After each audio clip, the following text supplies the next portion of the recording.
80 शब्द प्रति मिनट की गति से मैटर स्टार्ट।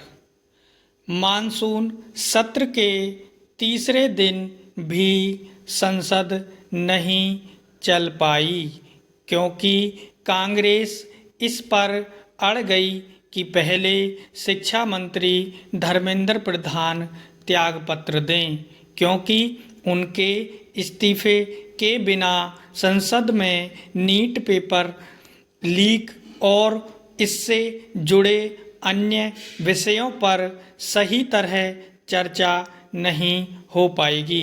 यह विचित्र तर्क है और इसका उद्देश्य जानबूझकर ऐसी परिस्थितियां उत्पन्न करना है जिससे संसद में चर्चा न हो सके। उसके इस रवैये से उसकी अगंभीरता का ही पता चलता है।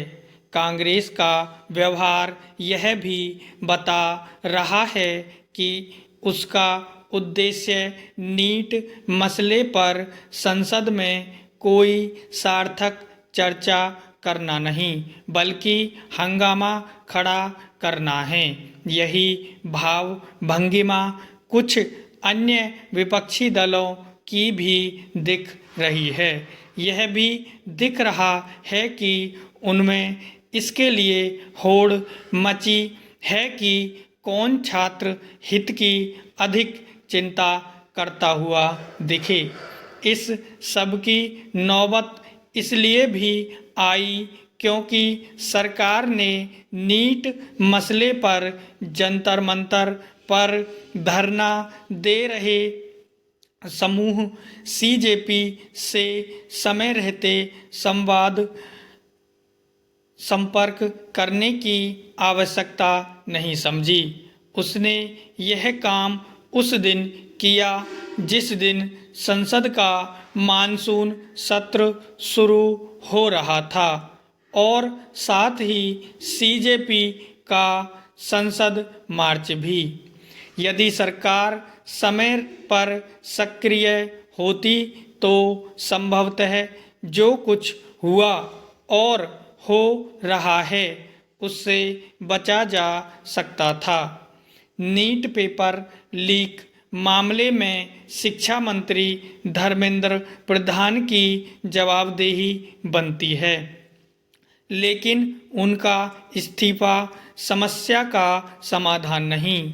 ध्यान रहे, परीक्षा में सीधे सेंध नीट का आयोजन करने वाली एजेंसी एनटीए की निगरानी में कमी के कारण लगी।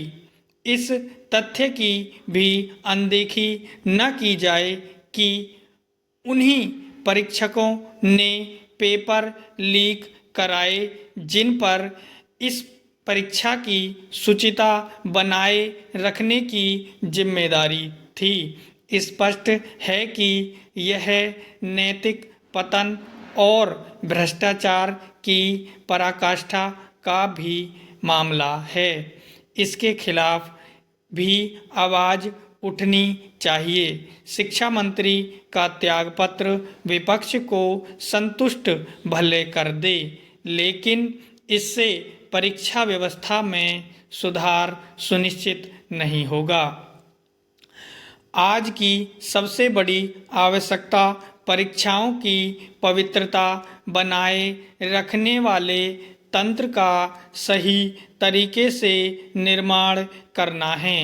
एनटीए ने ऐसे तंत्र की निर्माण के लिए अभी जो कदम उठाए हैं वे पर्याप्त नहीं।